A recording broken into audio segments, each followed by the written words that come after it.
All right. Good morning, people. Good morning. Hello, hello. All right, let me do all the official stuff. How's everybody doing, guys? Let's see. We're live. Connection good. Gods of the internet hopefully are blessing us today.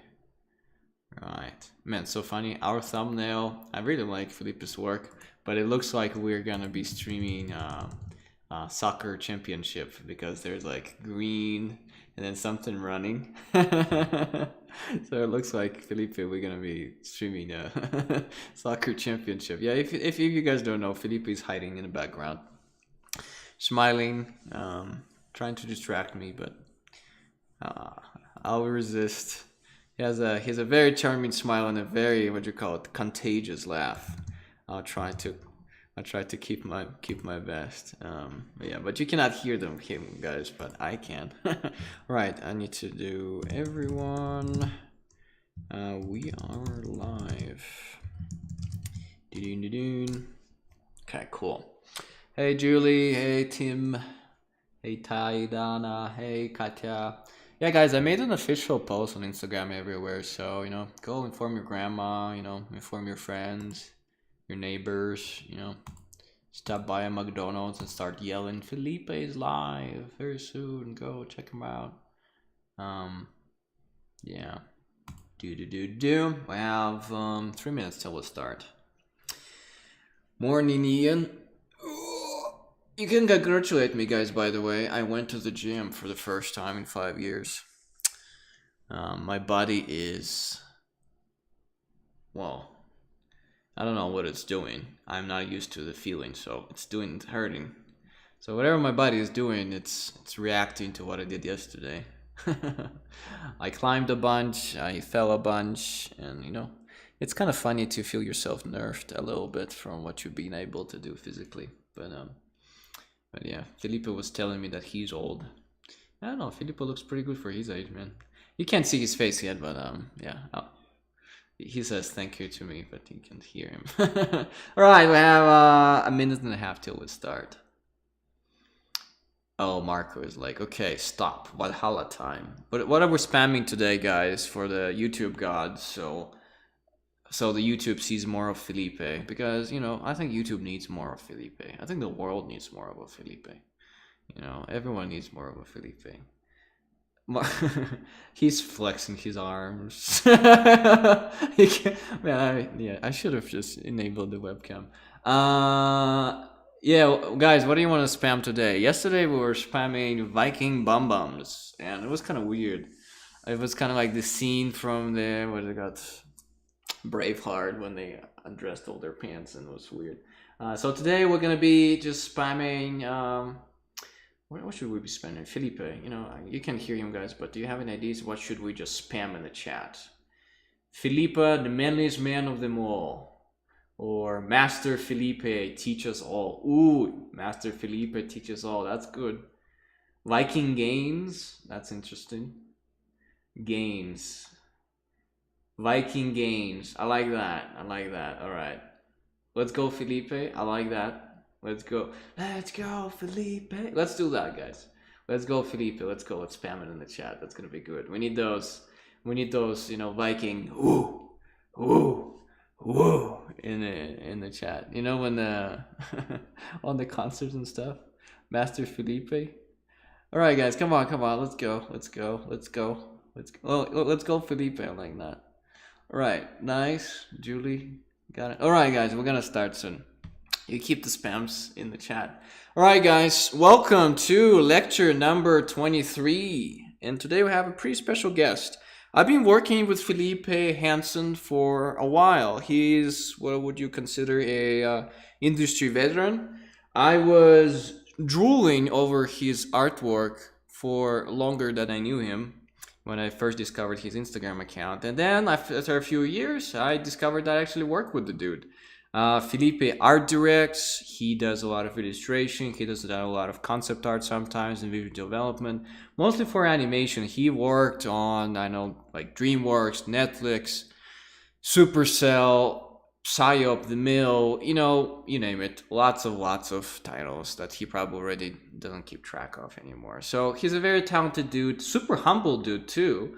And that's why I hang out with him sometimes. And yeah, today he's going to be covering his approach to illustration, how he thinks about it, all of that jizz. So without further ado, the curtains go up. The crowd goes wild. One and only Felipe Hansen. Say hi. Woo! Hello. Say hi, everybody. Finally here. It's nice to be live, man. Thank you so much for having me. I mean, I think what you're doing is great. It's a great initiative, and I'm just grateful to be here and to be able to share a little bit of my work, and probably give some tips, and hopefully, people will be able to relate to some of what I say and learn a thing or two. Yay! Let's go, Felipe. Woo. All right, man.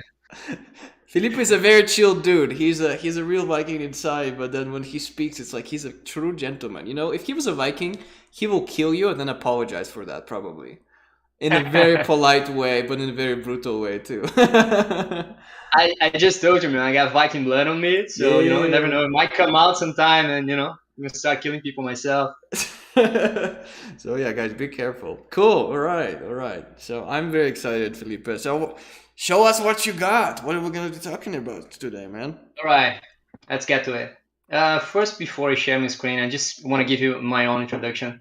I mean, Misha's was probably much better than the one I do, but I guess I have to do my own. So my name is Felipe Hansen. I was born in Brazil and raised, but I'm also half Danish. And for the past it's been over 10 years now. I've been working with visual development and character design for animation, games, and a lot of commercial work. So yeah, I've been through the industry, and I've done like quite a wide range of work for visual development, especially. So it's like color keys and whatever, matte paintings, I do set designs, I do concept art, I do color scripts. So yeah, it's been quite a long career, but for the past few years I've been focusing a lot on just doing key art and sort of illustration. So keyframe sort of became like my passion in my life for the past few years.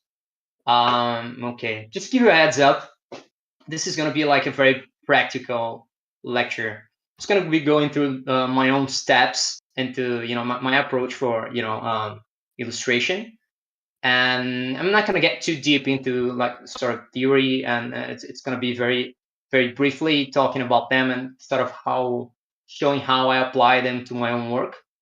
And then I'm going to be showing a few paintings and a few other projects, and talking about how this sort of process can be flexible and you can sort of change according to the project's needs.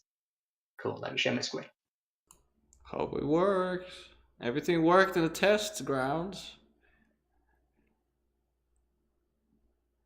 And by the way, this is first time Felipe is using Discord, so it's again robots. I know, I'm an old man, dude. It's Vikings against robots. Cool, man. You're not sharing your screen yet. No, no. Is it still paused? Yep, there's no screen yet. You just need to share the screen button, push it, and then find the screen. Meanwhile, I'll do my classic, the elevator music. Ta ta ta ta ta ta ta ta. It should be good, man. All right. Let me try that again. You got it, Felipe. Is it live? All in well? Nope. Jesus Christ, man. All right. Let's try that once more. You got Okay, this. struggling with technology. Does it show? Does it show anything on your screen? Let me see. No. Yeah, I see myself in there. You see your screen? No, not anymore. It's true. Can you see anything in there? Nope. Jesus Christ, man. Technology is failing us.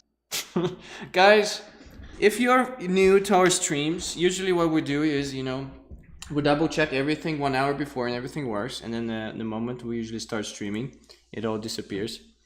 Let's okay. Well, let me see. I think is it doing it now? Okay. Can you What see it? about do do do do do do do do do do do do do do do. Okay, this is Okay, strange.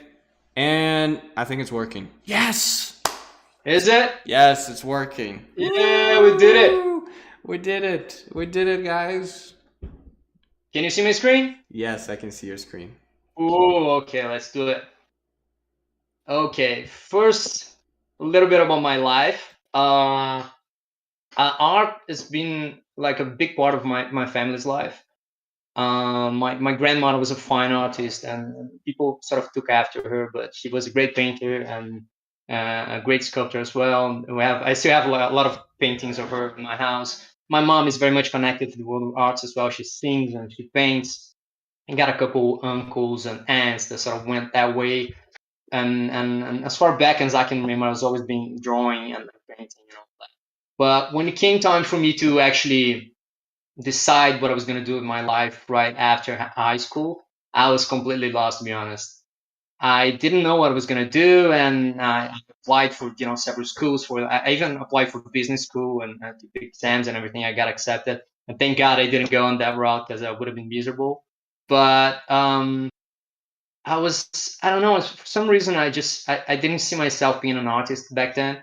I don't know if it's just me being afraid of taking that route and not being able to make money or make a career out of that. Because even though I had all these people around me they were very much connected to the world of arts, there was no one that actually took that path as a full-time career and made a good living out of it.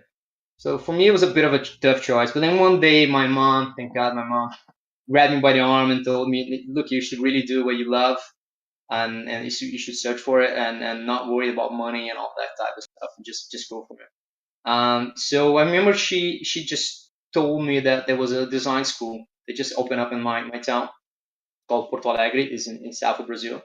So I went there, I took a look, and I quite liked it. It was a visual design course and advertising and marketing school. It's quite prominent, big in Brazil. So I decided to apply for it. They accepted me, so I got started. But I remember the first year was quite troubling.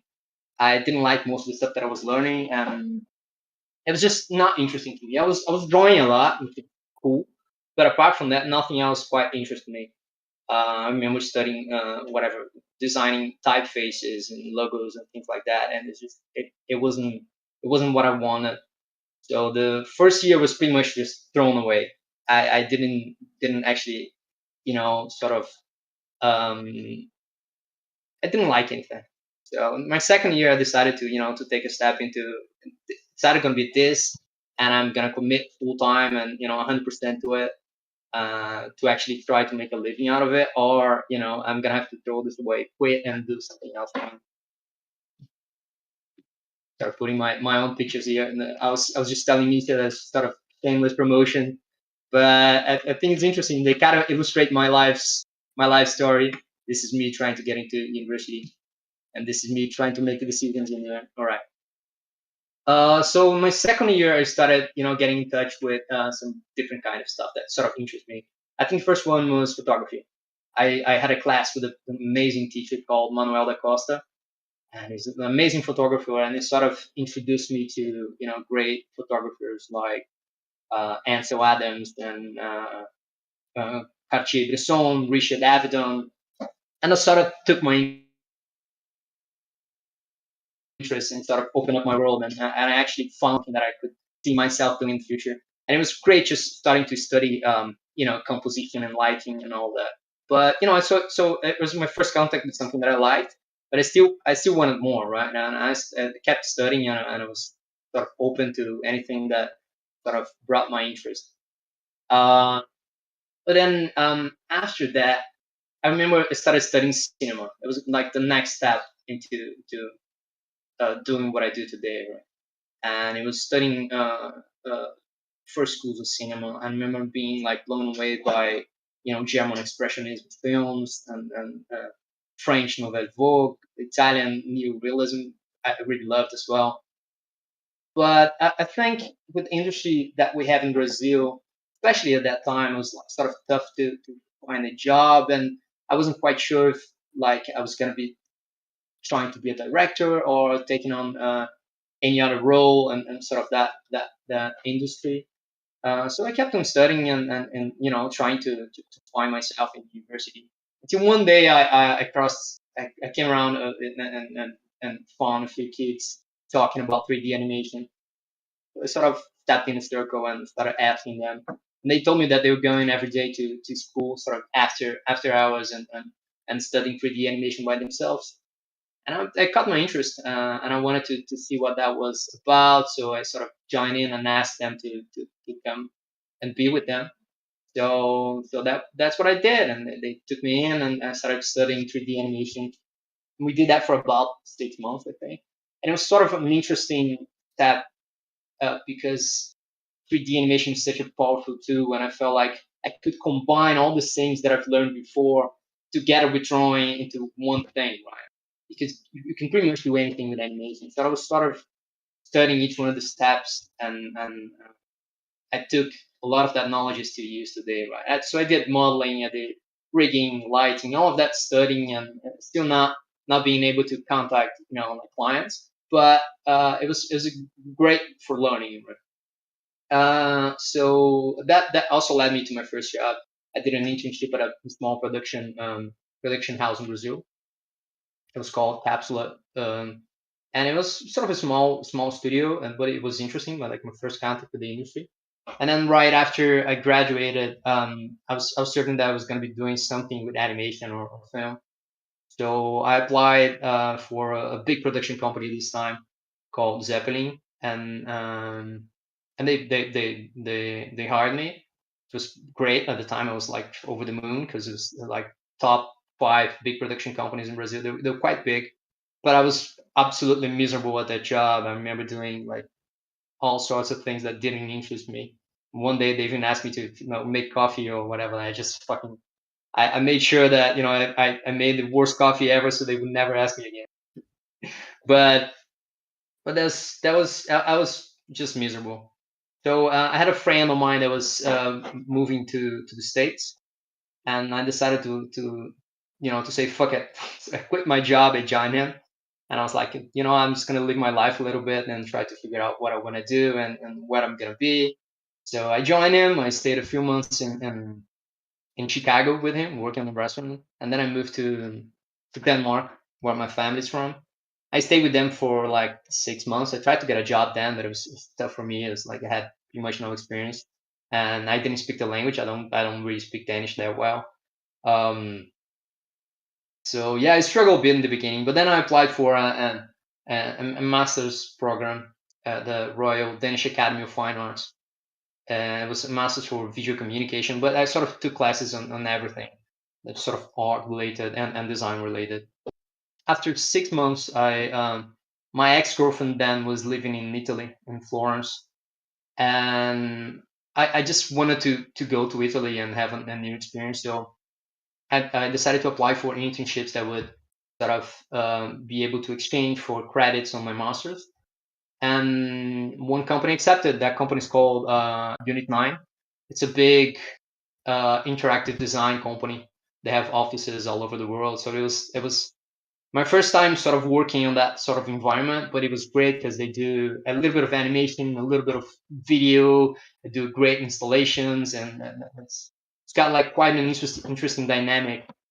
Like half of the people that work there are sort of engineers or crazy tech guys, and then there's artists and obviously producers and directors and all that. But that was sort of me trying to find where my work was going to fit into that sort of environment and learning how to deal with directors and producers. It was a great company, so I stuck to them for a while, and they have offices in Sweden, and then I moved there. I stayed there for a few months. I did a job, and then finally I got to London, where their headquarters is based at. And I worked with them for another year or so, and I was then working as a freelancer, but exclusively for them, right? But it was great because then I started contacting. They would do outsourcing with big studios like the Mill or Framestore and small studios as well. And I started getting like my first contact with these studios was enough for me to realize, okay, it's going to be animation, what I'm going to do. And then I started trying to fit in jobs that had like some sort of concept art thing for me to do.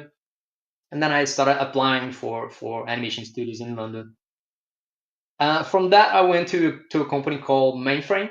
It's a at that time it was like a medium-sized studio, and but I was finally like working exclusively for animation and visual effects, and it's a great learning curve for me.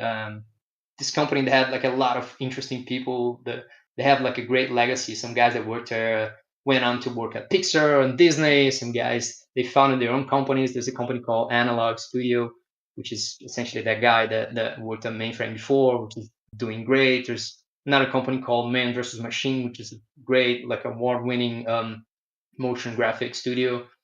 But it was great. And I did all sorts of stuff in there. I was still like working all sorts of role in CG. I don't know if you guys are familiar with the work of a small studio, but you sort of have to take on the project and do whatever it takes to deliver it, right? It's not so segmented as big studios. So it was great. I learned a lot. I met a lot of people, and I did all sorts of stuff that interests me. But I was just sort of unhappy at some point, right? I think I was spending like most of my spare time just painting and doing character design because I felt like I didn't have the chance to actually do that at my work. So it was sort of like a crazy balance between doing what I had to do to sort of be in the industry and survive, and at the same time not being able to actually chase my actual dreams, of working in animation. So that's me being hungry. So I wanted something else, right? So at some point I saved enough money, so I felt like comfortable to not be working in the industry for a while, and I spent like a few months just working on my portfolio. I quit my job and spent a few months just painting and sort of creating a brand new portfolio. I removed everything that was not concept and like sort of character design related from my portfolio, and I started applying for new companies. That's what sort of when my career started changing essentially. I started working as a freelancer, and then slowly I was sort of building up a new portfolio that started with small studios and then all the way to like bigger studios. And that was sort of like a slow progress, but it was sort of progressively getting better and better. So it was quite good in a sense. And even though like I don't have the sort of example of a guy that jumps out right out of university and goes to work at Pixar and stuff like that, but I'm quite happy with the way it went. I think it was a great learning curve. And then like when I started doing freelance work, it went from small studios to big advertising studios such as Psyop and you mentioned before the Mill, Framestore, and then for the past few years I've been sort of progressing into this transition period where I'm doing a lot of work for animated feature films, and I'm sort of getting away from commercial and games and doing exclusively films and animated series. So I get the chance to work with Dreamworks and Netflix and companies like that. So yeah, that's pretty much it for my story. That's me being sort of chased or run after. Okay. So I'm going to be talking a little bit about my step by step. Misha, you want to jump in? Sorry, I heard something. No. I'm just listening, dude. Everyone is All right. laughing that you tried to poison everybody with your coffee. I just want to make sure I was never going to do it again at the risk of being fired. But you have to Yes. do what you have to do, man. So right now, a lot of people were spamming in the chat, "Coffee from Felipe, no thanks." And then a lot of people say, "Go, let's go, Felipe and Master Felipe." So yeah, everyone is super excited, dude. So Cool. yeah, sometimes when I turn my microphone on, it makes a sound, so just ignore me. And by the way, do you know why the stream wasn't working? Is because I hid your stream somehow, and then now the joke is that Oh, I see. I didn't want to share your knowledge with everybody else. I wanted just to keep it to myself. I was like, is that me? Because you've tried Yeah, this a couple times before. It's like, yeah. fuck. No, it was me. I'm so sorry, guys. Anyways, It's all right. No worries, man. All right, let's get into it. So I'm gonna be talking a little bit about my step-by-step sort of process to animation. And I think the first thing that I have to say about this is that it's not rigid. It's flexible, and I know all sorts of artists that use different methods and process, and people are, like trying different tools and sort of trying to complement it with 3D or even like most recently AI. But this is the way I do it for most of my paintings, and it has proven over and over again to be sort of a reliable base, especially when you're sharing things with the client and sort of trying to get them back, feedback, and all of that. So I'm just gonna go through it sort of briefly. First one is story, then research, sketching, then value study, colors, materials and textures, and effects and compositing. All right. So story is king, right? That's sort of maxim from that got popularized by Pixar. But I think it's such a great way. If you talk to people that work at Pixar, they all tell you the same thing. Right? They keep repeating that after and after, all the time in the job, and it's just I think it's a great way for anybody to approach project. It essentially means that you have to be able to trace back every single decision that you have in a painting or an illustration to what the story is, right? And if for some reason that thing is not helping the story, then it's probably because it shouldn't be there.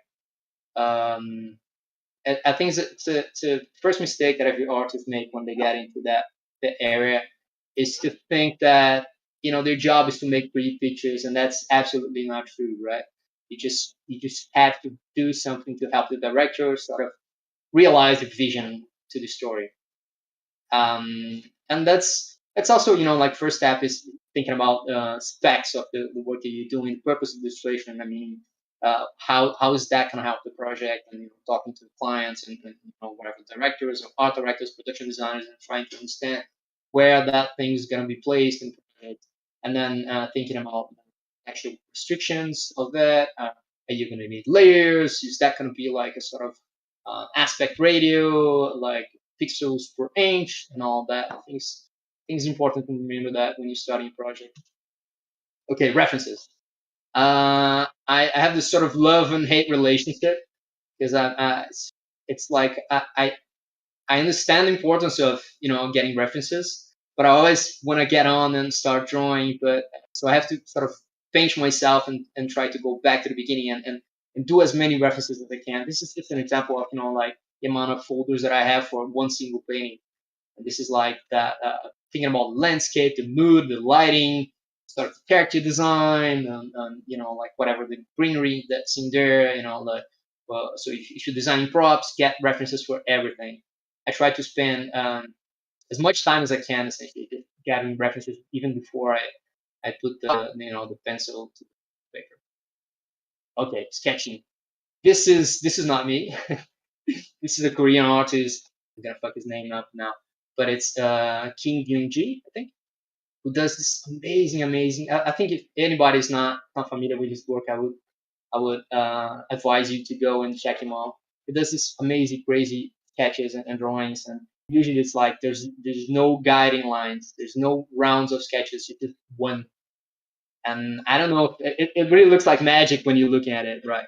But this is some of the tutorials that he does, sort of showing how he does it. And I have a feeling that this guy is just obsessed with drawing, right? And when people think that he's got like something else, something special, it's just the fact that he's drawn more than most of the people on Earth. That what makes him good. But for me, it's just about trying to understand shapes, volumes, and all that, and do as many rounds of sketches as you have to find something that works for the composition and design. All that. This is one of his drawings. Absolutely amazing, mind blowing. Yeah. I kind of hate him. So good. All right. So values. I mean, I don't have to tell you guys. I'm sure you're familiar with some of that sort of study. But I think it's important for you to remember that that this is the best way for you to approach painting, and sort of studying that even for films and all that. It's gonna make you a better painting in almost every single way that you look at, right? And I think it's a great way to do like fast sort of composition and play around with values and try to find what you actually what actually intent is for the frame. All right, colors is there's a world of colors that's just way too complex for me to sort of talk about in here. But I think it's important to know that it's great studying, obviously, and studying the masters and nature and going outside and painting. But there's a big part of it that's just subjective. So we have to try and find a balance between and learning and understanding that colors don't necessarily mean certain things, but they're only going to work in a certain context. Um, Very often I see like young artists doing things like, oh, the light is warm, the shadows got to be cold, it's got to be cool and it's got to be sort of blue, and that's a lot more to it than that. You have to sort of understand the context and observe what you were actually painting, or looking outside and at references to see how it could apply for different environments and all that. This is a quick color study that I did with sort of like the same layout. I think it's a great way to learn how to apply different palettes. I think I was using palettes from Richard Schmidt, the painter, which is I'm a big fan of. Was that it? Or maybe it was Zorn. No, no, this is Richard Schmidt. Materials and texture. This is pretty much like final stages of the painting, right? Very often I get like feedback from the client saying, "Oh, we need to see a little more of the the texture in there, or the material, just so we have like a reference for the 3D guys to base their work on." And that's not for every single job, but I think it's important for you to keep in mind that's it's something that sometimes you might have to do, and it's something that you need to be careful at, because you can see in there the girl's got like a jumper. It's got some texture on it, and I use a lot of smudge too. I paint it, and I have a bunch of layers in there just to make sure that it doesn't stick out that much, because the rest of the painting is sort of all brushy and all that. Same thing with the material, right? If I know that I need to be super accurate with the way the reflection looks, for example, I will leave that as a separate layer for the end, so I can play with and like dial up and down according to what the client is asking for, and just so you have like an extra layer of control to give that to 3D guys and production guys and all that. Okay, effects and compositing. This is a bit of most artists. Well, I wouldn't say most artists do, but that's something that I brought on from my experience working with compositing and 3D and all that. But I think it's important to be careful with that. But knowing that's going to give you an edge. So if you look at the picture on the left, it's pretty crude, and then the one on the right's got a little bit of a vignette. There's grain, and there's a little bit of a lens flare, which you should absolutely be careful with, because I think it's again a very common mistake from people starting in the industry to learn these effects and put them everywhere, and it just looks fucking cakes.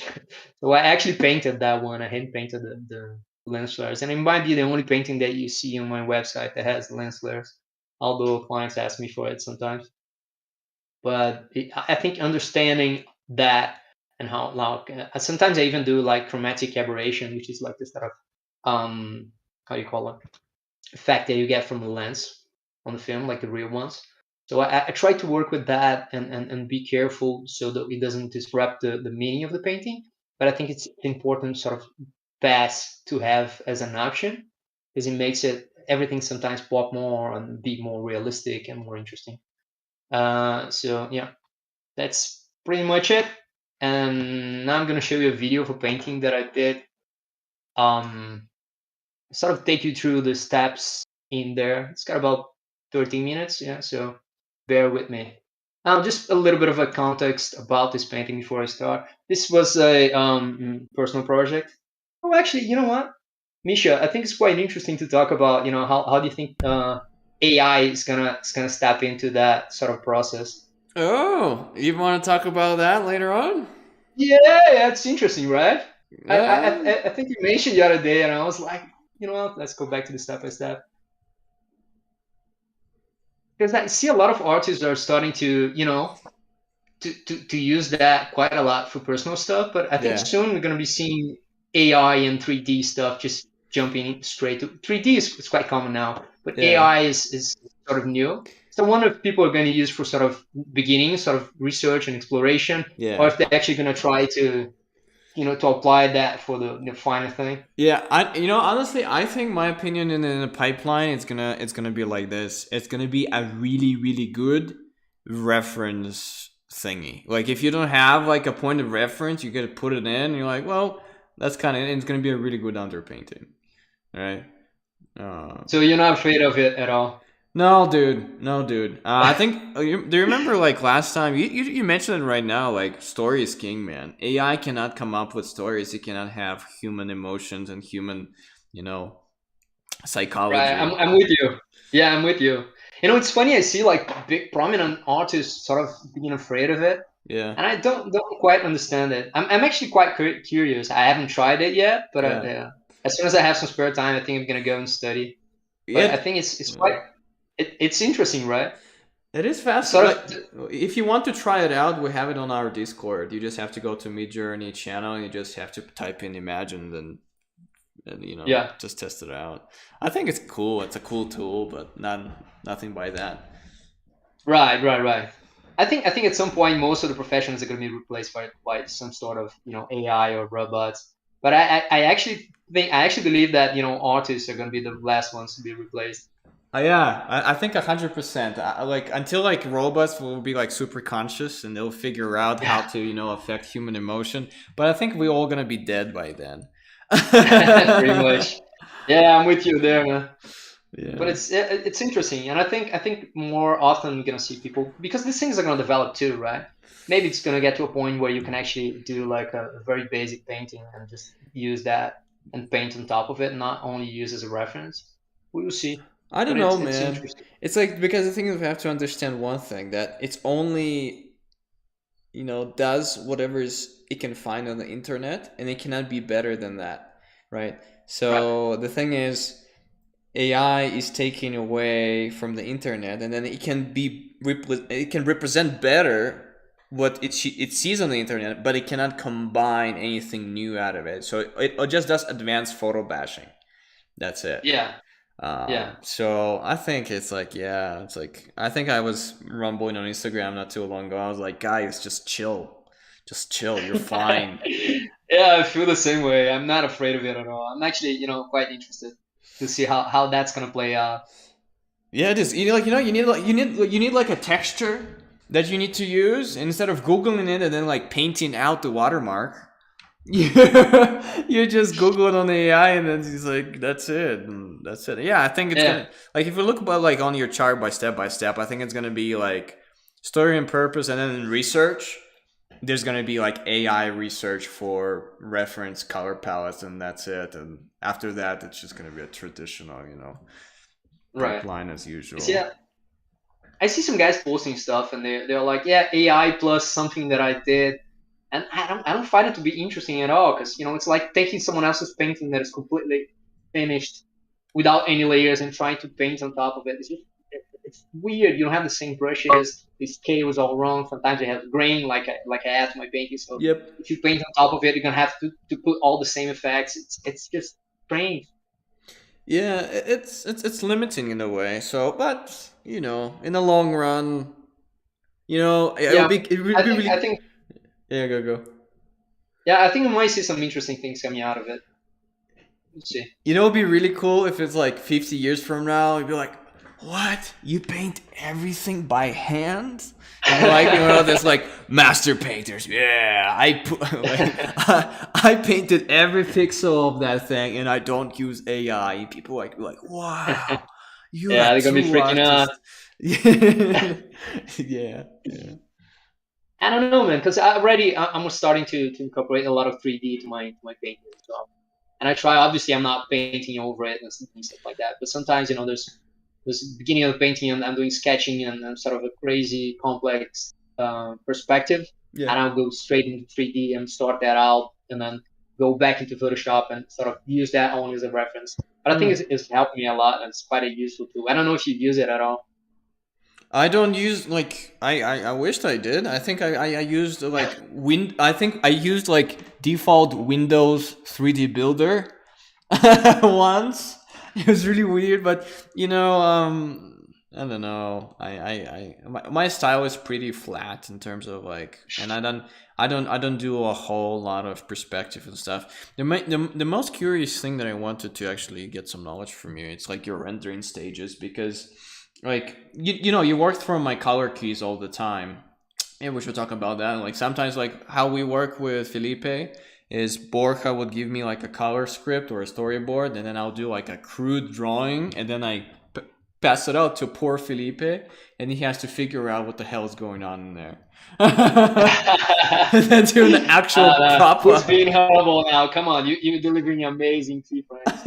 And I think between you and Borja, I'm getting most of my work sort of done, right? Because you're doing that, plus Borja is doing like quite a great sketch. So Yeah. it's my job becomes pretty technical. I just have to clean it up and do some polishing, and that's it. It's finished.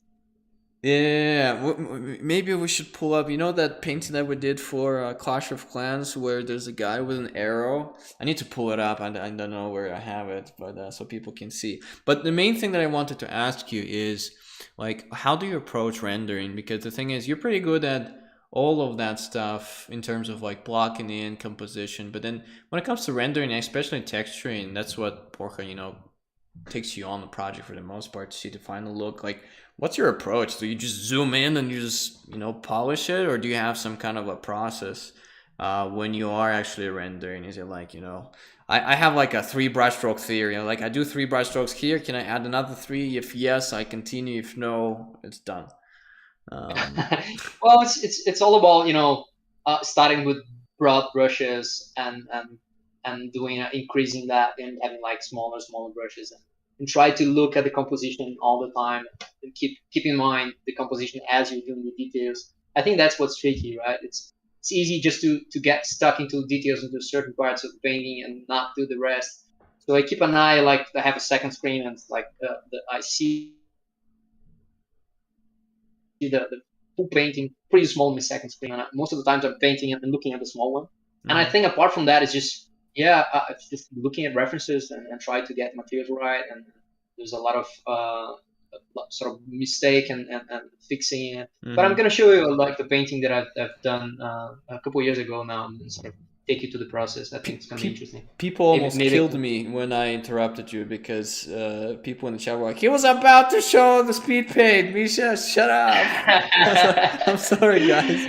I'm sorry. It's all right. Show them now. So yeah, this is a personal project that I've tried to do a couple years ago, and just another personal project that sort of died out. But the idea was to have this kid that sort of got lost, and I think everybody can sort of relate to being a kid and being lost from your mom or whatever. And the idea is that he would be on the train station at night and sort of find out a lot of stuff that was in there. I was still trying to develop the story, but I wanted to do a poster for it, and this is what this painting is, right? I already had like a bunch of sketches for the character design, but then I decided to do a poster, and it's a pretty graphic image. Well, I'll take you to it. Let me play this thing. All right. So this is me obviously starting with the size of project and pixels per inch and all that. Everything starts with perspective, right? So I have a brush ready for that, and then I start sort of blocking out very basic layout and just sketching out shapes. Usually I start with like triangles and spheres and blocking out sort of the base for the painting. Whoop, got stuck there. There we go. So again, very basic general lines. So yeah, I think for this one, I only did like 3 rounds of sketches, but I used to go for something like 10 or even more sometimes, just playing around the shapes and trying to define the amount of detail that I need. Again, you can't see it in there, but my second screen's got a small small size version of it. And I also have like a bunch of references open that I'm using for designing kids' clothes, and like this sort of architecture in there, all these doors, and try to think about relationship between the character and the environment. And it's basically, to me, it's about scale, right? Create like a simple graphic shapes, and you use like very simple and basic composition rules, which is the 1/3, right? So it's 60/40 pretty much. So the characters is in bottom, and then also I wanted to leave a little bit of room for if this actually became a poster someday. I would need to put a title in there and then maybe some more info bottom. So it's all about having a little bit of room for it to breathe. But in a way, it's kind of a boring composition. But I wanted it to be simple and had all these restrictions that I would based on the what you need for a poster. This is me refining the character in there. And at this point, I think I was pretty happy with the sketch, even though it was simple. But my idea was to do like a fast painting. I think that at the end this took 2 hours or something, which is for me, especially when you consider the ones that I do for Borja, they're pretty detailed. This is pretty fast, and I know that some people work a lot faster. Toby probably does it in 5 minutes. I don't know. Yep. Yep. Oh man, We that's have it. that joke too. Yeah. We just like just screw that guy. Yeah. It's yeah. Pisses me off. Yeah. Same, dude. Let's go find him. So because composition was so symmetric, I decided to do like to play around with lighting, just so we have a little bit more of a dynamic comp. I'm using the elements on top to sort of to create some sort of vignette, but the main focus is going to be on the character, right? That's what needed to catch your eye. I try to use as much contrast as I can for the composition. Obviously, that's what I wanna. But I wanted to sort of have that sort of feeling where the kid is alone in there, and the spotlight is not on him, so sort of a stage, and he's sort of in the shadow side of it. And also, I think what was important for me was to create something that was readable very fast and easy. Right? I think that's what makes a good sort of poster idea. Right? You're not telling the whole story, but it has to catch your eye super quick, and you gotta have hints of the story in there as opposed to um, telling it full detail. And again, I think not seeing the character's face and expression sort of add some sort of drama to it, like an extra drama to it. Um, okay, this is me refining it. Sort of boring to watch, but just picking up and doing math for everything. And I try to get loose with them. I don't think you need to be super straight. And usually at the end of the painting, I go and try to break all these lines from the masks. It's sort of interesting to sort of break this computer graphics look for paintings, right? I think I'm constantly sort of chasing that handmade look. So it looks a little bit more like a painting and less like computer made.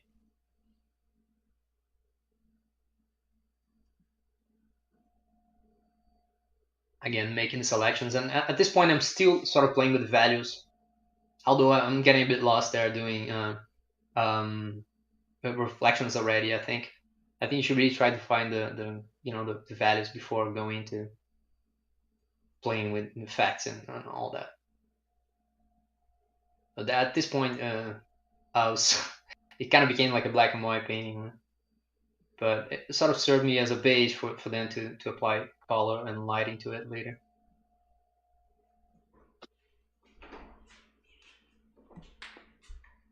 Just working out details and looking at references.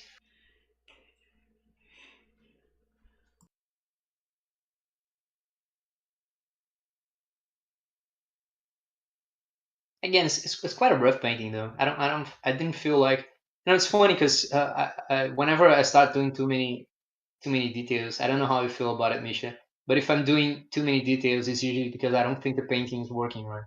I'm trying to cover that sort of mistake by adding details to it, and it's most of the times it's not worth it. So here's a tip: if you're doing too many details early in the painting, especially, is because There's something else that's bothering, and you should try to fix that. Right, Misha, you still there? I'm still here. Just my wife had some exciting news, and I had to go jump with her. No, she's not pregnant, but it Okay. was some other thing, and I didn't want to disturb it. Yeah, dude. I think our pipeline is pretty similar. Just you go way cleaner with your underpainting. I'm not gonna go.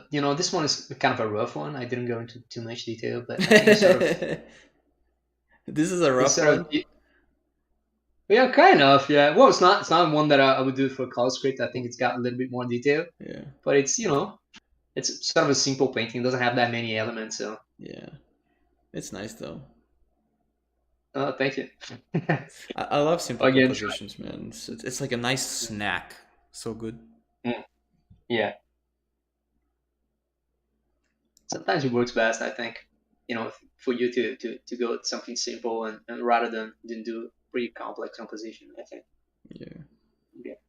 But this is me sort of. I took the black and white painting and sort of applied some basic color to it just to see how it worked with sort of warm environment. But then I started adding local colors to it, which is pretty much my go-to for most of my paintings. So I wanted to have like a palette that sort of resembled this old sort of vintage look. So everything is in there is pretty much like um, I think my reference work from the 60s, I think 50s. I don't know, maybe even earlier than that. Okay. Again, I keep the black and white in there, and I'm always like constantly referring to it just to make sure that I'm not getting lost, um, not losing all the values that I have, sort of keeping composition tight, and then at this point it's like, okay, I'm happy with the local colors, I'm happy with values. Let's start adding some shading. And this is a brush that's got a lot of texture to it. So I was conscious of that, and I think it was at the time I was sort of blown away by the work that Dice Tsumi and Robbie Fong Yeah, I did, was about to especially the say, is that pen like a finger. Tanko house Yeah, brush? yeah, yeah. Pretty much, it's like that brush, but I sort of changed it. Yeah, But I did that course, which by the way I recommend for anybody that wants to learn with them. yeah, It's amazing. I think it's drawing with light. It's a great course. Big fan yeah. of Dice's work. So I'm sort of I've been heavily influenced, I guess. But do I my own talked to the version. guy once at CTNX. I was showing him Lumber Saga. Oh, really? Yeah, yeah, yeah. What's it like? He's supposed to be a really nice guy. I remember who is who. Dice is a more of a like a thicker dude, and then No, that's Robert. oh yeah, I think I talked to Robert. Yeah, yeah, Oh yeah, yeah. It seems to be super nice guy too. yeah, Both nice. Yeah, he does great layout and catches me. yeah, So again, right, once I have like the basic shading, I start thinking about how the lighting is going to bounce and sort of trying to find right balance between cool and sort of warm shades here and there. Thinking about reflections and how. So for the lighting, it's like, well, this is closed environment, but it's got some contact with the outside. So I have like a little bit of cool tones in the ground, and then I've sort of also adding that to environment and a little bit to the architecture in there. And one thing that I do, and it's sort of a rule for my paintings, I can use like super high values when I'm just playing with black and white. But as I go into painting, I try to avoid like super dark tones or super bright ones.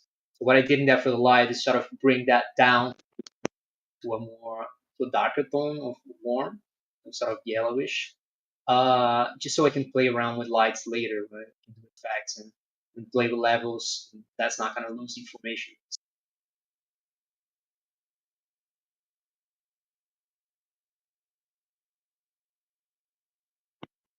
Again, playing some dirt and some sort of ambient occlusion in there. Again, always bring in the sketch over, just make sure that everything is in place.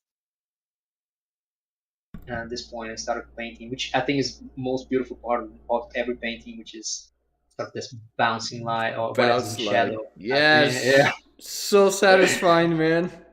yeah. You know, It's the best part, right? yeah, I'm always like, yeah, thinking about when am I gonna start doing that, and it's always like yeah. the most beautiful part of painting. You know what This I've one too, been doing lately? I just been doing like a direct light as a rim, and then whatever is in the shadow is just completely lit up by a bounce light. right? And I'm just Yeah. This, bounce light everywhere. Those, you know, those yeah, saturated hues and half tones and shadows, just so juicy, man. So good. yeah. I love it.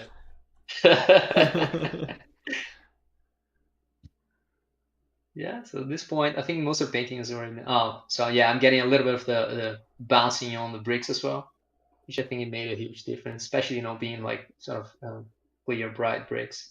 So I'm getting a little bit of the warm tones and the cool ones, just so to have a little bit of contrast in there, as well as some dark tones to make the yeah, the space in between the bricks.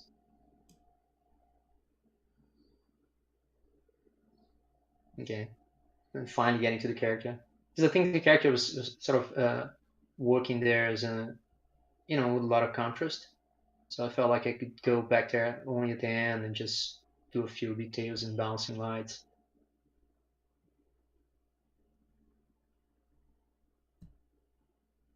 Yeah, some spill warm light from the ground, which again, I love it.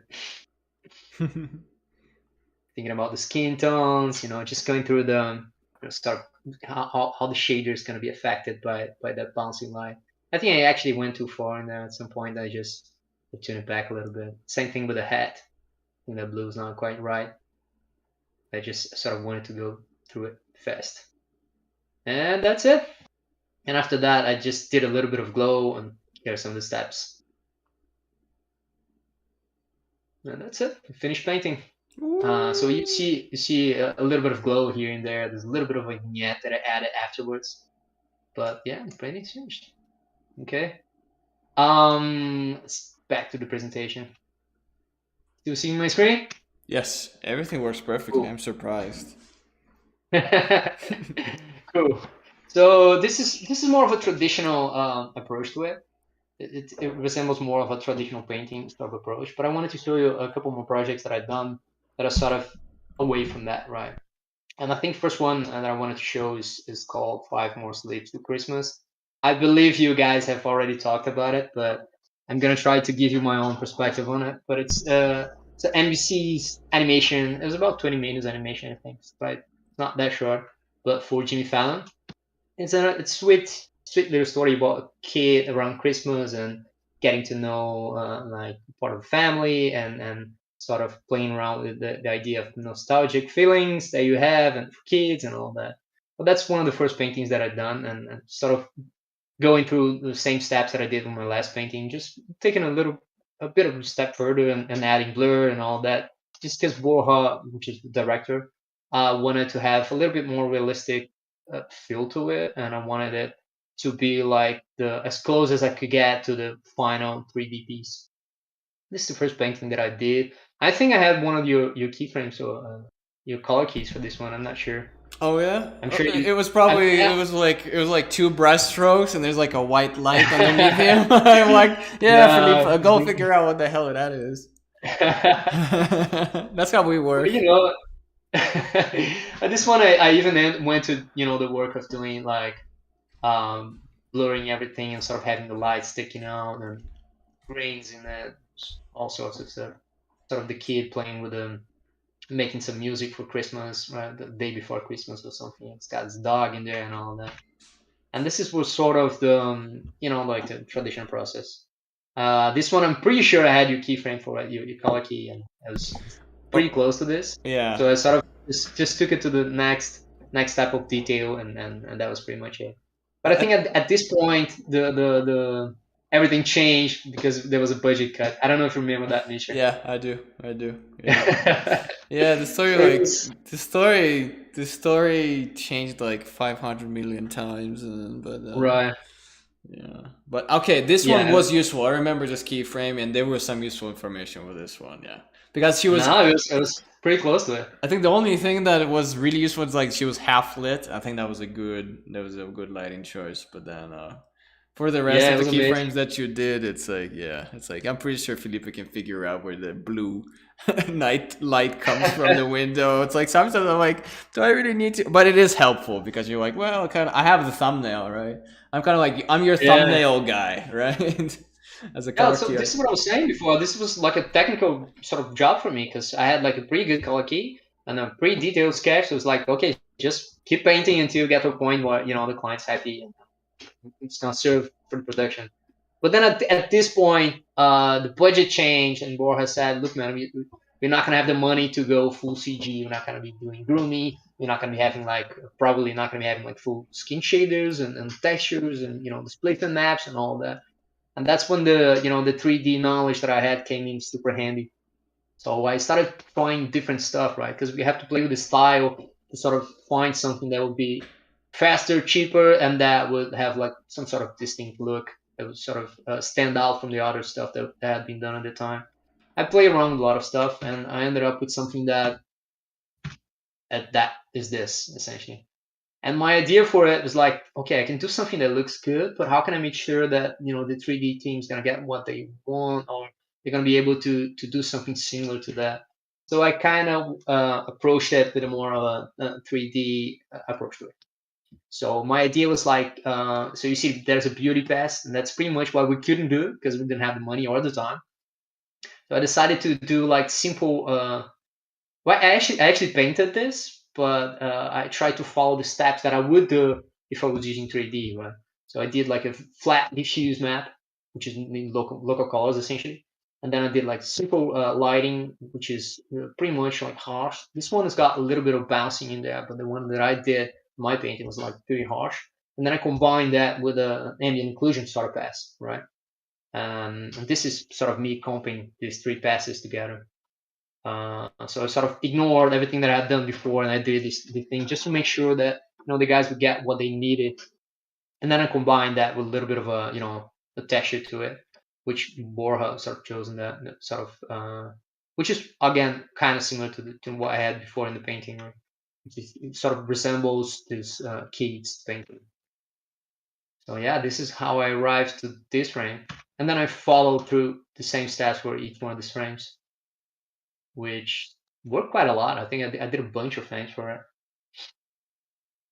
This is again more traditional until you get to a point where I have to combine it.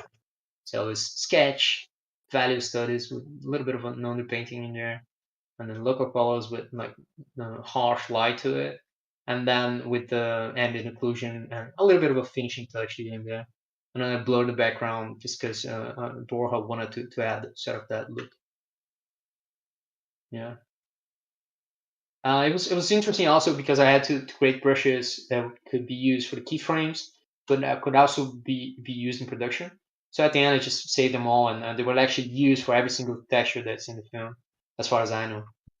Um, yeah, another one of the characters. I did turnarounds as well. I didn't design the characters. That was done by a Brazilian artist named Ryanair.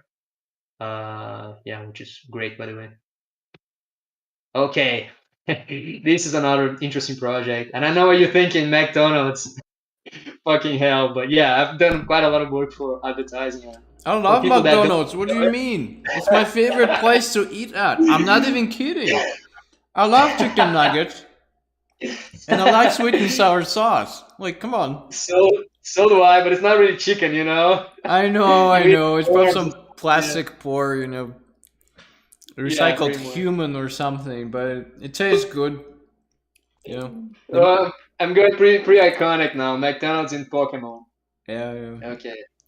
But It's I like, think it's an interesting project. I think it's gonna be nice for people to understand how that concept art could actually apply to the stories. yeah. Um, So I was hired by this studio called Hornet. They're kind of like veterans in the industry. They do commercial work, and it's a great studio. I encourage people to look at them. And I was hired to take the role of an art director.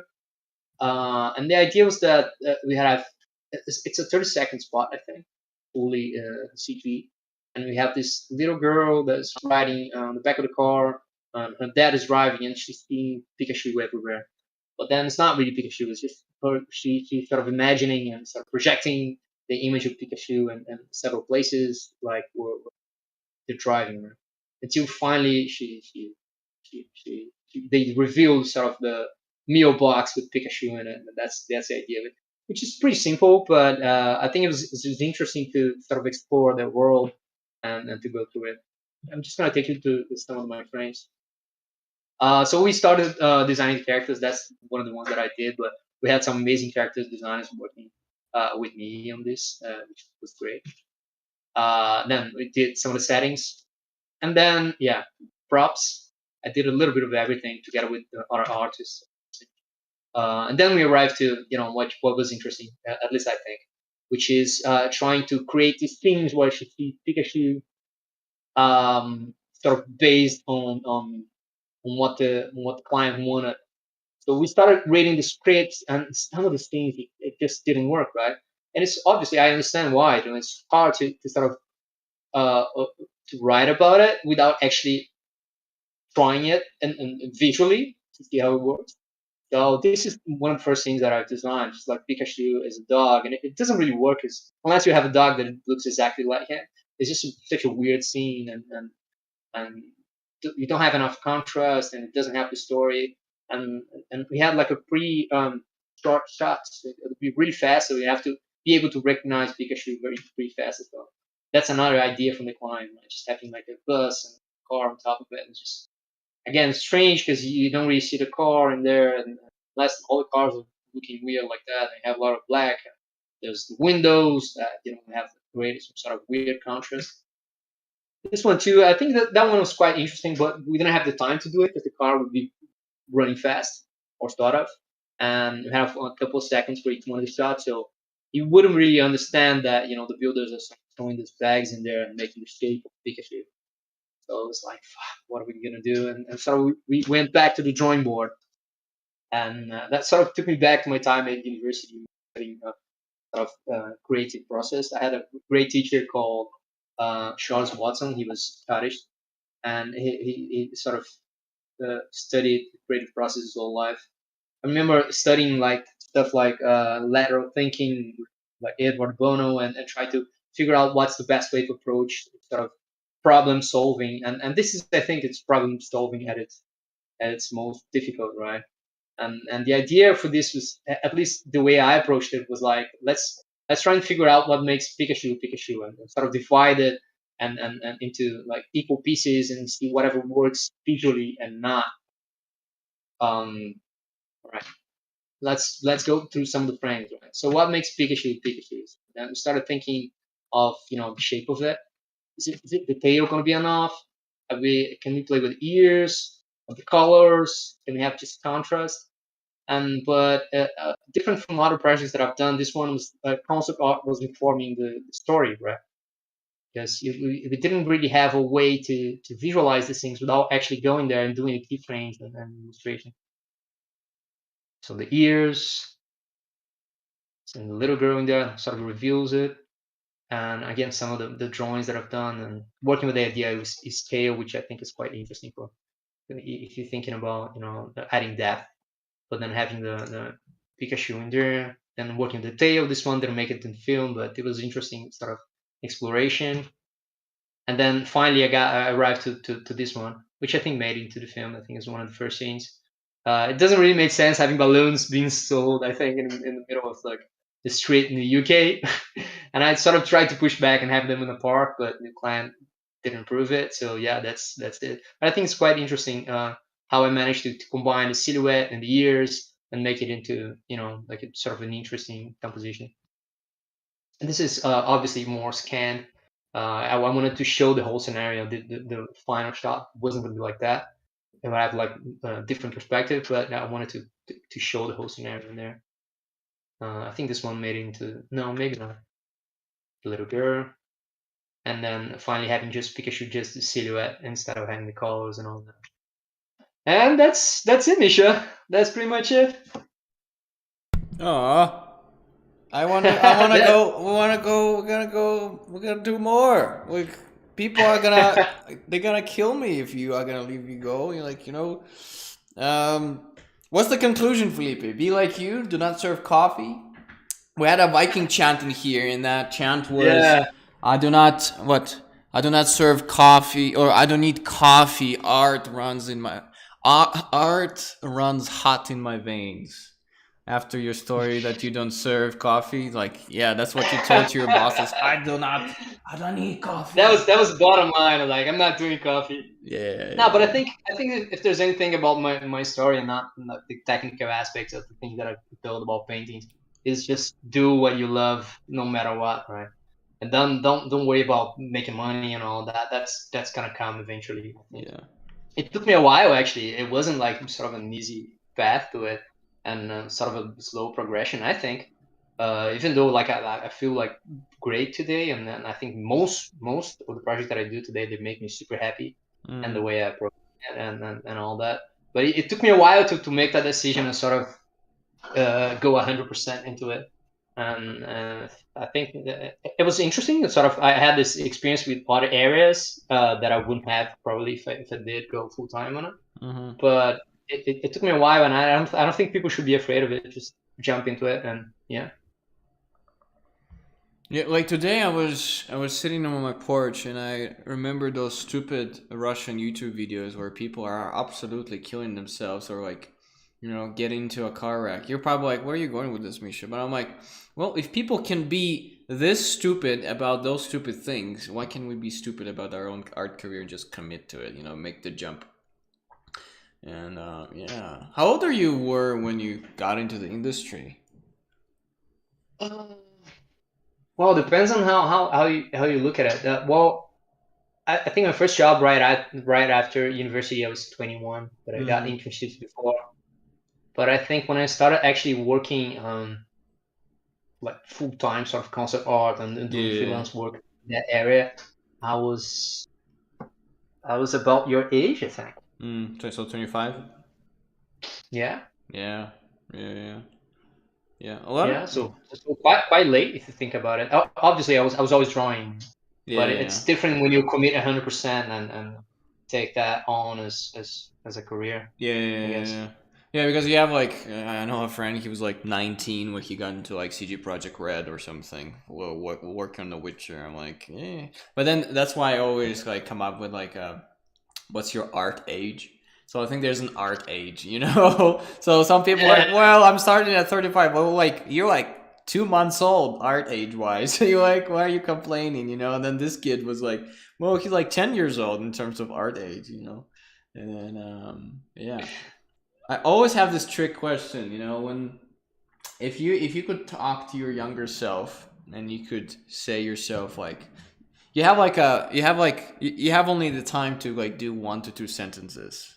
If you could jump back in time, what would you tell yourself? Um, well, don't be afraid of saying fuck it. That's just go for it, man. I was for a while there. I was afraid, and so you know, just do what you love, and that's all that matters. That's kind of cool because Toby's message to himself was also do not be afraid.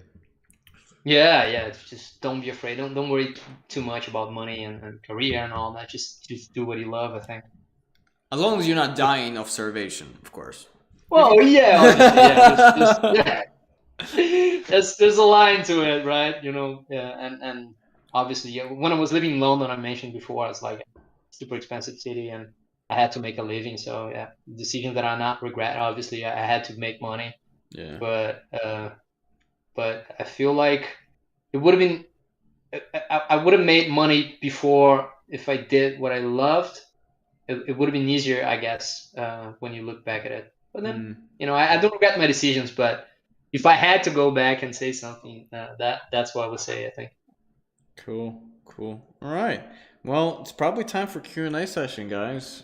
Felipe is, he goes fast through his lectures, and he leaves us wanting more. You Well, I know. told you, man. I had the tendency of rushing through things, but I'll be happy to answer any questions and take you my time, slow down. you speed running. That's our new record, guys. Felipe Hansen, the world the record holder for the fastest lecture on the Valhalla Fort. It's not bad. Really? Am I the fastest one? Yeah, for now, yeah, you're the Flash of the Viking universe. All right. But you know what? That's good. We have more time for a Q&A session. So, guys, officially, you still have some time to answer right now, right? A little bit here and Yeah, there. yeah, sure, sure. Okay, Yeah, I'll good. be happy to. Right, Happy to guys. stay So longer. it's time to interrogate Felipe for goodness and wisdom. So go in the live chat, and go.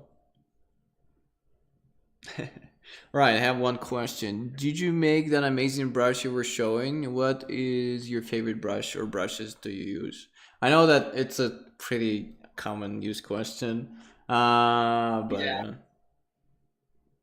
Uh, I, that brush that I use. Well, I use different brushes on paintings, right? But I think that brush from the speed painting was originally done by the guys at Tonka House, but I sort of adapted and used a little bit of a different texture to it. But it's essentially that one that I used and adapted to it, sort of square brush with a little bit of a texture. But I don't spend too much time doing my own brushes. I don't think it's important, and you shouldn't. If there's an advice that I can give, it's that you shouldn't spend too much time on it. I think even brown brushes, as long as painting is strong, brush shouldn't be important. I think. yeah. So I have like only a few brushes that I use really. I've been using quite a lot of the smudge too. I think things been helping me to sort of create in between values when I'm doing like sort of really harsh because I go full opacity in all of them. So this smudge too sort of helps me to blend them together. Okay. There's also another really good question. How do you get your ideas for illustration? How do you understand that it doesn't work sometimes? And how do you not over detail your illustration, know when to start or when to stop? So yeah, first when you get your ideas, and Okay. and how do A you few questions there. yeah, and how do you understand that the painting is not working when you are, trying to make your idea? It's crazy. A lot of it it's just intuition, I think, and it's hard to teach, but it also comes with experience, right? But that's one of the things for me is like um if I'm doing too many details, it's because the painting's not working. Yep. If I squint, which is something that I do all the time when I'm painting, or blur, or I flip the canvas, and there's something there that's not creating like the decisions that I tried to make in the beginning. So the contrast is not there, composition doesn't seem to work, it's not working. What else? Yeah, I don't know. A lot of it is intuition. You just some reason, or you scale it down and you don't really see what's in there. Like the shapes are not showing. The lighting doesn't work when you scale down and up. Flipping the canvas is something that helps me. Squinting, all of that sort of helps me to define what's a good or bad painting for me. Um, Ideas for personal projects, I guess, to me, they come from daily life or just me trying to have fun with something, or maybe I just want to explore a certain type of lighting or composition. But I think a lot of it is just ideas that I get in daily life or the way I'm feeling. I mean, the one with the kid is pretty much the way I think I've had a dream one day actually, like sort of remembering myself being lost in the supermarket. That's how it came to me. And the one with the kid behind the windows, pretty much the way everyone felt during the pandemic, at least in the beginning, where everybody's staying at home, and I wanted to go out and be outside, and sort of felt connected to the painting that way. Um, let's see. There was another question in there, right? I think it kind of goes with um. One second. Where's the third one? There's like a three questions in one, like a triple.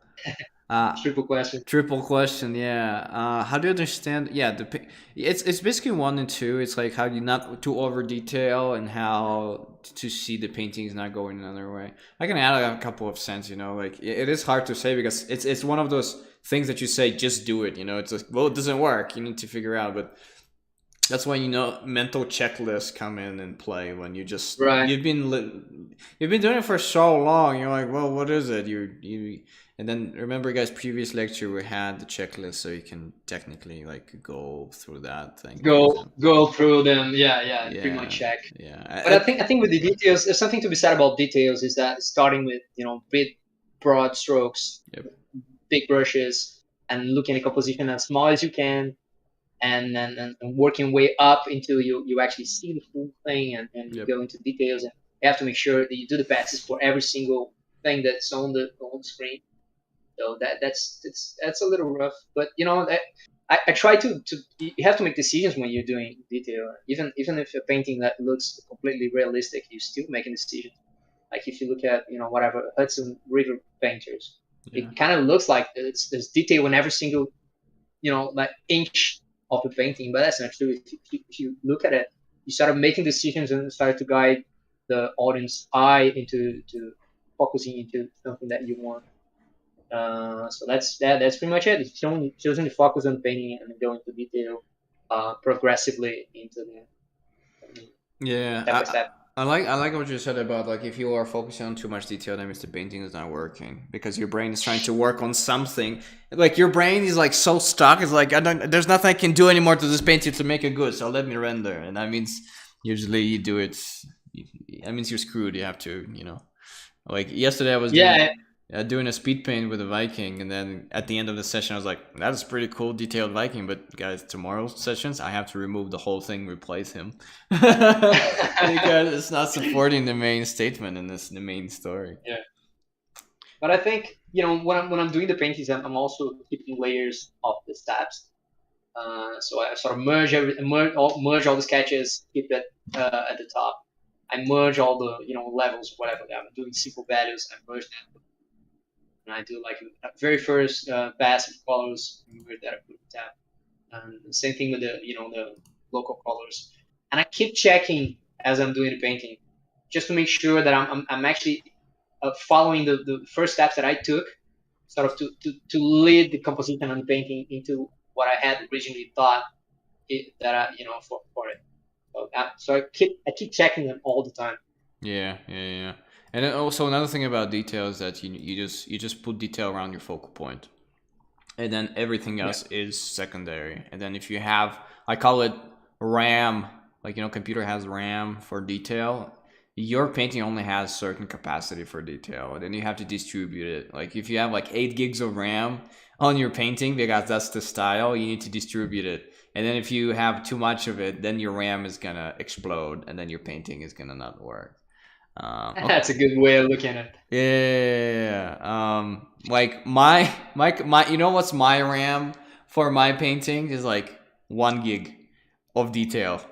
And then yours is like 32. But that's the style. That's the style, and Fuck, man, I that's the have the approach. tendency to make really heavy Photoshop files, and Oh I've done like one layer paintings before, but I yeah. feel like that doesn't work with clients, especially Yeah. when I'm doing projects like the one I do for Borja, because it Yeah. has such an amount of detail into it, and I know that a lot of things Yeah. gonna change. So if I don't keep layers, I have to keep repainting all the time, Yeah, and yeah, yeah, it yeah. just it gets Well, dirty, and yeah. yeah, With you have to do that. Like with me, I'm like, well, it doesn't work. I just throw the color key away, and it's easier for me to right, right. just start from scratch. Yeah, there's another one. What's the? Oh yeah, the name of the workshop is Tanko House, painting with color and light by Dice Tutsumi and Robert Kondo. It's on Schoolism. It's really good. Check it out. Yeah, They're really good guys. yeah. Uh, They have a yeah. couple of videos on YouTube as well. You can find them. Yeah. Uh, Let's see other questions. Do. There's a lot of people from Australia, not from Australia, from Brazil, Oh, cool. that say hi to you. All right. There's another I can ask one. back in Portuguese. What helped you get over fear and jump into the art industry? Any advice? because I was miserable not doing it. That's pretty much it. So, I have no patience for doing stuff that I don't like, yeah. and I did it for a while there, and I was sort of struggling, but I couldn't see myself doing that for longer. I couldn't stay away. As I mentioned before, I was spending most of my spare time just drawing obsessively and working with stuff that I wanted to do instead of stuff that I was doing at work. So I feel like in so many ways I had no choice. I don't know what I would be doing if somewhat for some reason I couldn't be painting and working with animation, doing the things that I do today. So you didn't settle for less. That was your inner fighter. He's like, I don't want to accept this. Yeah, pretty much. I mean, if you're gonna go to it, then you should commit 100%. Yeah, Otherwise, I would have done business school or whatever, studied something else and tried to make money and be miserable and just, do a job that would just pay the bills. But yeah, that's not the point, right? The point is to do what you love, so, I might as well commit to it. yeah, yeah, yeah. Um, but the thing is, like, I think what the person is trying to ask for is like, where do you, because, you know, for some people like you're a strong dude in terms of probably like, outlook on life, morality, spirituality, or you name it, right?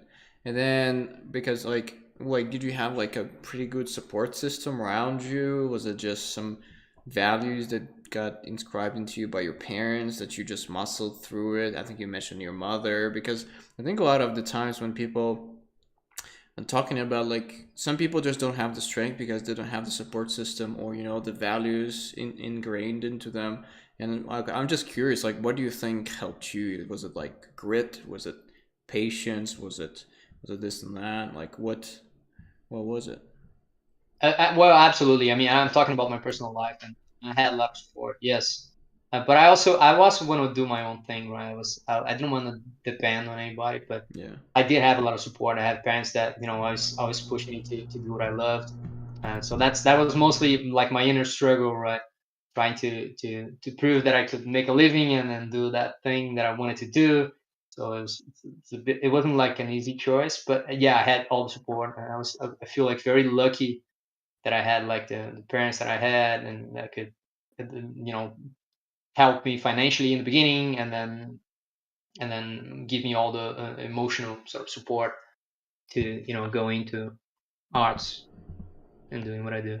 Yeah, I think it's like if your parents or your close one understands what you're doing and what you're trying to accomplish, it's really like for example, my family didn't have money to do any of that, but they were just, yeah, go do your thing, and like, we don't care. In terms of, we don't care that if you fail at school, and stuff like that. And what what they said is like, yeah, just pursue your thing. And then I couldn't.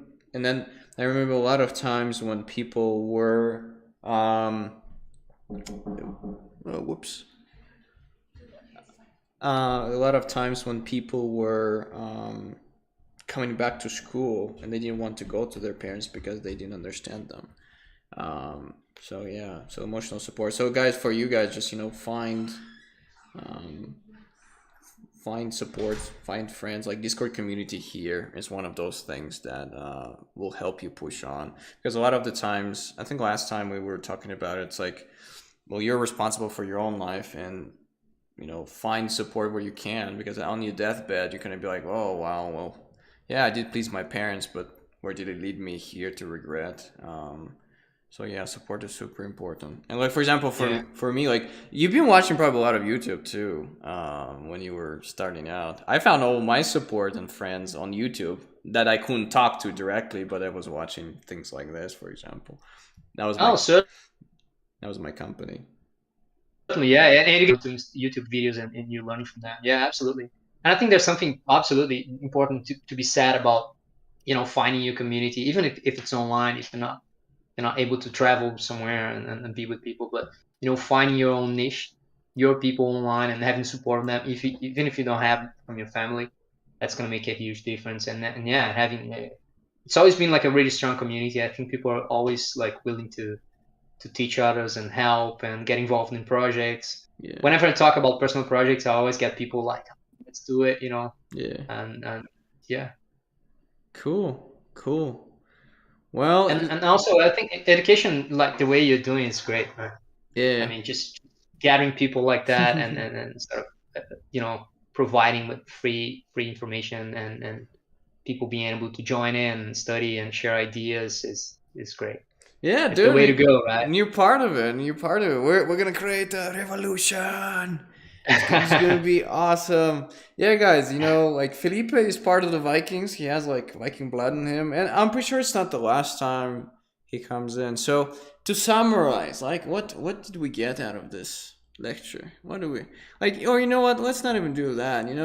Felipe, this is your time to go and say final words to the younglings. You're gonna be like, okay, you're like Grandpa Felipe, everyone's gathering around an old rocking chair, and there's a fireplace, and it's winter outside, and you probably have one of your eyes gouged out, and you have a lot of scars and weapons around, and then all the little Vikings is like, warrior Felipe, please, and what are you telling to the younglings? What do they need to hear? What do they need to I, hear, lo- Felipe? I love the picture you created. Man. It's great. I can see myself in there. Let's say we don't make fucking coffees. If you actually love doing art, um, I don't know, man. Just I think it's such a great time to be in the industry.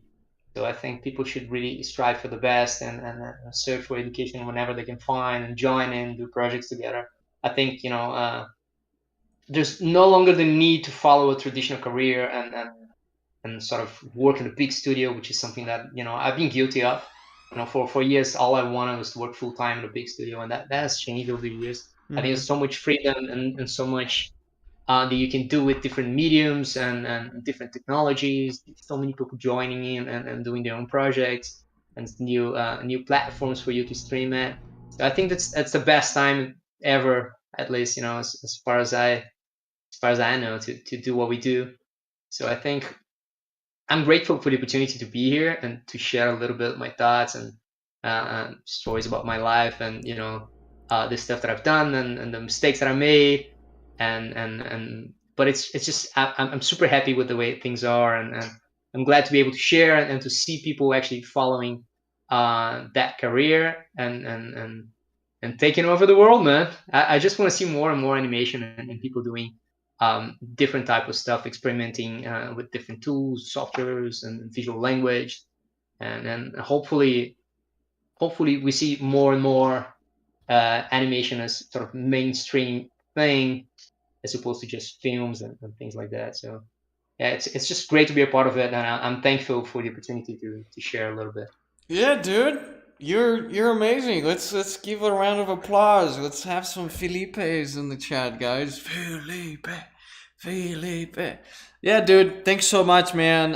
You're part of a Viking revolution where people can get the knowledge to tell their own stories, and hopefully, Toby's doing his project on the Discord with us. I'm doing my project through Discord, and your knowledge today is gonna help other people to tell their stories. So, the entertainment industry is slightly getting boring, and we are part of it, trying to make it less boring. So, thank you so much, Felipe. You're the best. Yeah, I have no idea. Epic Felipe, everybody, one and only. Woo! All right. All right, yeah, man. Thanks for having me again. And I haven't done much of like side projects lately, because I've got a kid. He's 1 year old, so I Yeah. don't have a lot of spare time. But as soon as I have, I'll join in, and try to What do you get mean? people. Your baby is your main art project. There's like Oh no, literally 50% of you in that thing. Not that yeah. thing, that baby, sorry. Human life. Yeah, it's like, man, I admire. And I have no idea how you do all that. But, anyways, guys, for people who are listening to this in the recording, too bad. Felipe is an awesome dude. Is it the last time we see Felipe? Probably not, because he's super cool and super awesome. What's gonna be next? I don't know. Follow Felipe on Instagram. He doesn't do that much personal stuff anymore, which is really, really sad. So maybe we can help Felipe to stay motivated so he can post more awesome stuff on there. Because I'm waiting, dude. I'm waiting. It's like your stuff's so awesome. But anyway, that'll be it today. Stay hydrated, Viking Skull, and thanks so much, Felipe. You're the best. Bye, man. All right, see you Thanks, guys. guys. Bye.